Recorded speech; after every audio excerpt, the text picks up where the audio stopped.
Hello everyone, this is Aaron Pacentine, and I am very pleased and honored to have Christine Wyrtzen with us here today. How are you, Christine? I'm good, Aaron. Thanks for giving me the chance to just talk about things that I love to talk about. You're very welcome. If you don't mind beginning off a little bit and speaking about the beginning of your music career and how that got started. Yeah, I was, actually I don't remember ever not engaging with music. I was 3 years old when I started playing the piano. And has just always played something. And I was 12 when I was given an audition to play for an evangelistic ministry called Word of Life. And that was for an evangelist named Jack Wyrtzen. And I was asked to come and just fill in for an accompanist for the evening who was sick.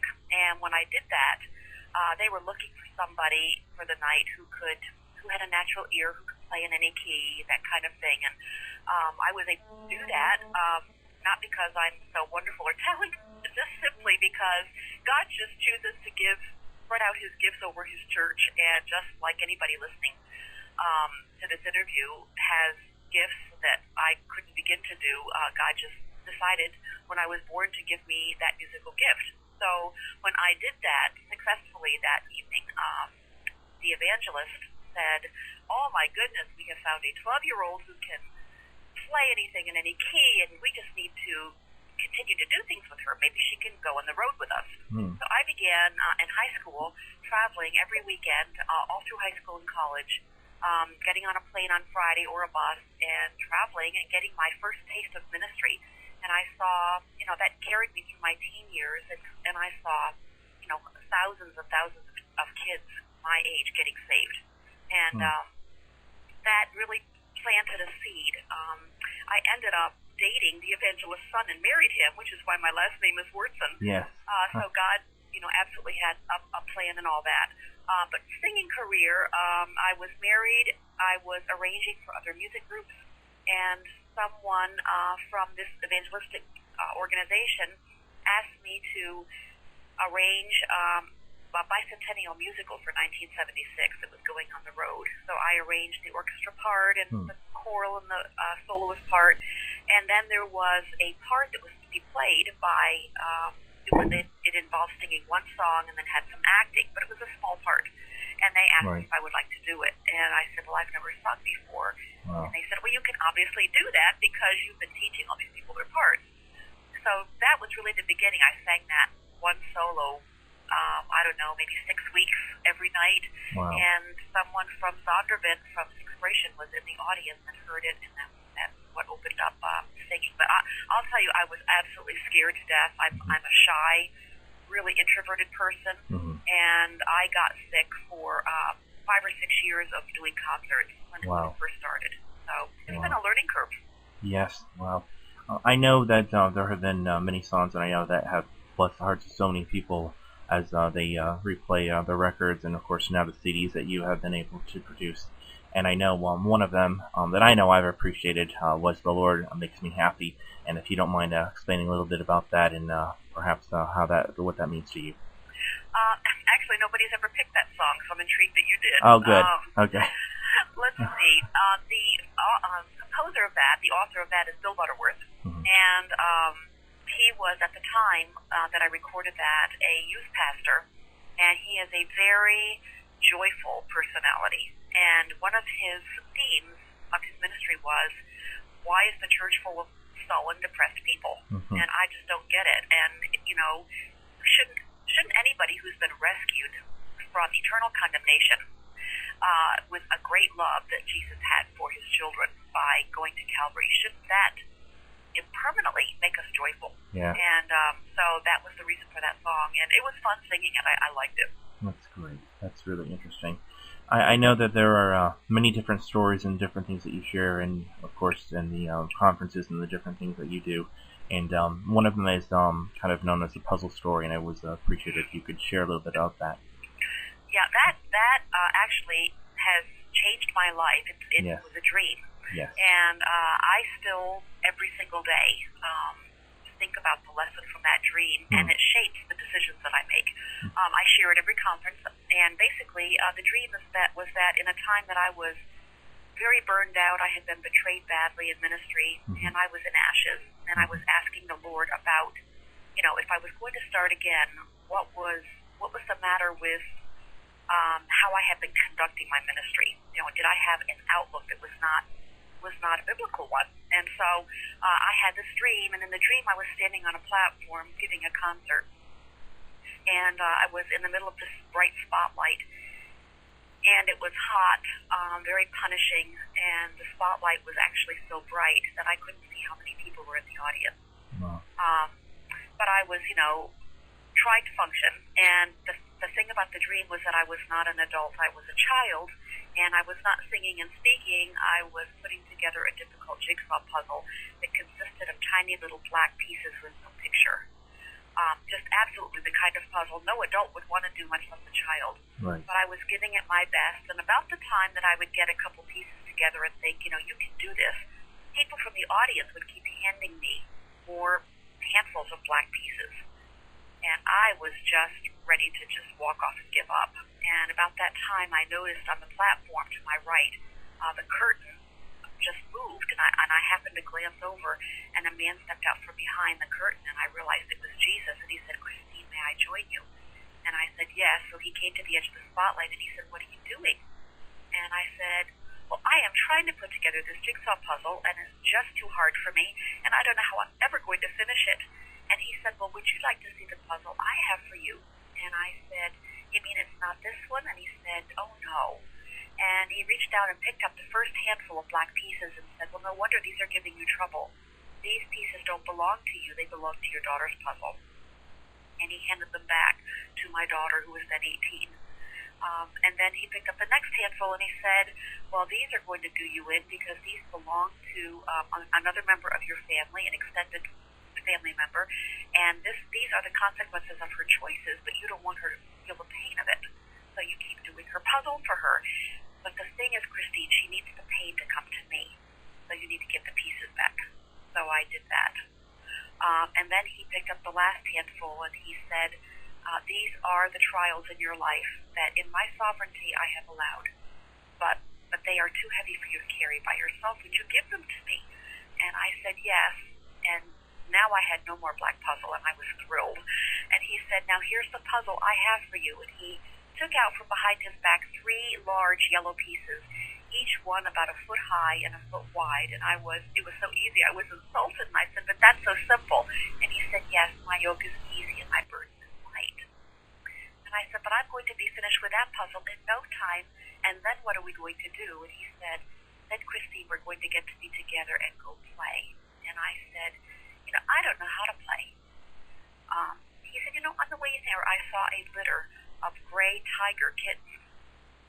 And I'll tell you, Aaron, that is one of my weaknesses. I love gray tigers. Oh. And he said, "I saw this litter of gray tiger kittens. Are you interested?" Well, as a 7-year-old child in the dream, I whipped those 3 puzzle pieces together, exited the platform, holding his hand, and the last thing he said before I woke up was, "You will know you are doing someone else's puzzle when we don't have the time to be together and play." And every single day, I am discerning, is what I'm about to do for this person or this family member, is this black piece or a yellow piece? Meaning that if the time is right for me to dry someone else's tears, or to do something that looks like rescuing, either it's God's appointed time for me to do it for that person, and in that case it would be a yellow piece, and otherwise it would be a black puzzle piece, and I would be keeping them from coming to the end of themselves and finding Jesus. So, even though it was a child's dream and a child's simple application, the ramifications of that for adults making decision is just huge. Absolutely. Thank you. Yeah, you're right. And there's so many good applications that people can learn for that. And in a way, I almost like to see it as that was a God ordained dream that Lord had for you that you're able to share and minister to many people who hear it. And that's important. And I'm glad you're able to touch different people's lives with that story. Thank you. I absolutely do believe that it was God's dream for me to first apply it, see the wisdom in it, and then give it out. So, Right. I appreciate you saying that. Sure, you're welcome. Now I know Daughters of Promise is the ministry you have, and of course, it's been very fruitful for you and a blessing, I know, to many people. And if you don't mind sharing a little bit about the history beyond the involving the beginning of that. Yeah. Okay. In 1997, I had been in ministry 22 years. I had a ministry called Gift of Encouragement. Mm-hmm. I had done 15 albums, written a book, and the ministry was fruitful basically because God honors His word. Mm-hmm. But inside, I was giving out like what's the word? I was giving out like cliched pieces of advice to an audience. Mm-hmm. Things that I had read about, things that I had studied, but not things maybe that I had experienced firsthand. I was a deep person, but my faith had not gone deep. So down underneath all this shallow, cliched stuff that I was saying before songs, I was a shell of a person. And God had ordained my story to include the story of betrayal. I was betrayed by some people who worked with me in ministry. It was financial and otherwise. It absolutely brought the ministry to ashes. And it was so bad, Aaron, that I just told God, I said, I quit. Everybody's got a straw that breaks the camel's back, and this is mine. Right. And I don't think that I can recover from this emotionally. And I don't know that you're big enough, God, to take me out of the ashes of this and ever do anything productive in my life again. And I had 3 years to just literally crash. And God gave me time to get in the Word, and I realized that the Bible for me was just law and not life. And that if I were going to have any kind of ministry, that the ministry had to start deep in me. That is what had been wrong with the 22 years of ministry that I've been involved in. So I had 3 years to just dig my roots into Christ and become the tree in Psalm 1, where I could just dig deep into the resources of Christ, dig into my roots, into living water, and be the tree that when winds come, even the adversity of betrayal, I would stand tall. And those 3 years absolutely changed my life, and in that, God birthed this ministry called Daughters of Promise, and the message now to women. And I love this ministry. I'm like a totally new person. Yes. Completely passionate. I love to teach, and I take women deep because I just sense how badly they want deep spiritual food. Right. And my message is what I had to learn. God can do anything at any age. It's never too late to give Him absolutely broken pieces that look hopeless. And in fact, the more broken you are, the more powerful your deliverance is going to be. And women are just absolutely coming alive to this, and it's so fun to see it. That's so good. Now, I know, of course, I know there's probably many Bible verses that have meant a lot to you over the years. And what's one verse that stands out to you that has given you some encouragement? It is David's words. I think it's Psalm 38. I just memorized the verse, and I haven't even looked at it again to know where it's coming from. But it says this: Okay. Children of men take refuge in the shadow of your wings. They drink their fill of the abundance of your house, and they bask in the rivers of your delight.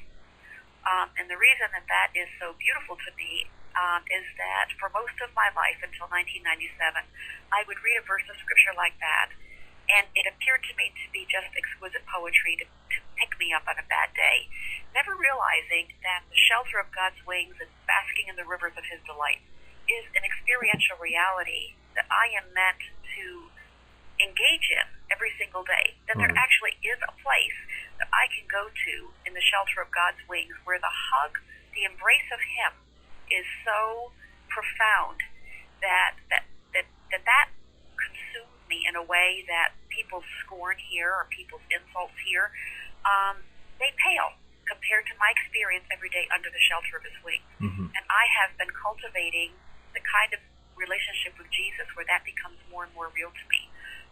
And I find that most of the people I speak to perhaps come from religion or a legalistic fundamental Christianity where it's all about studying the Bible like a textbook and not experiencing Scripture as a living, breathing, living Word that changes us, and being in a relationship with Jesus where you can sit on a back porch and enjoy a sunset He made and sit there in silence and have a profound sense of communication with Him.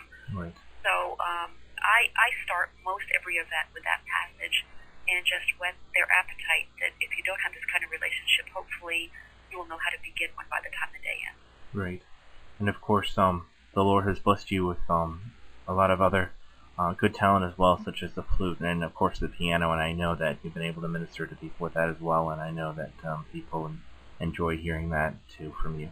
I So do, nice. and actually the piano is where I started, and I remember playing for a friend of mine at 9 years old. She climbed under the piano and closed her eyes and said, "Play for me," and Yeah. she was a very broken kid, and I watched her face literally transform over probably a half an hour. So I like to think at a conference that women, when I play the piano and lead worship, they're still laying under the piano like that, like my friend did.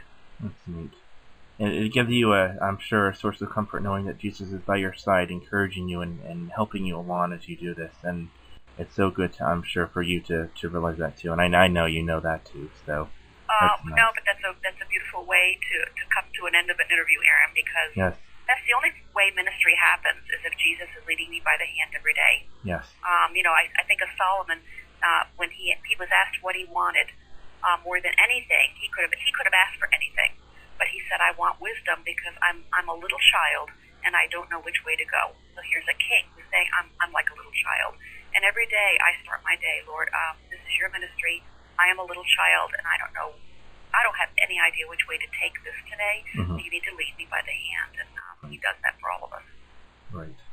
Well, thank you so much, and I appreciate your time, and hopefully at some point soon have you back and share some more history and things that the Lord is doing in your life and what God is promising with your work.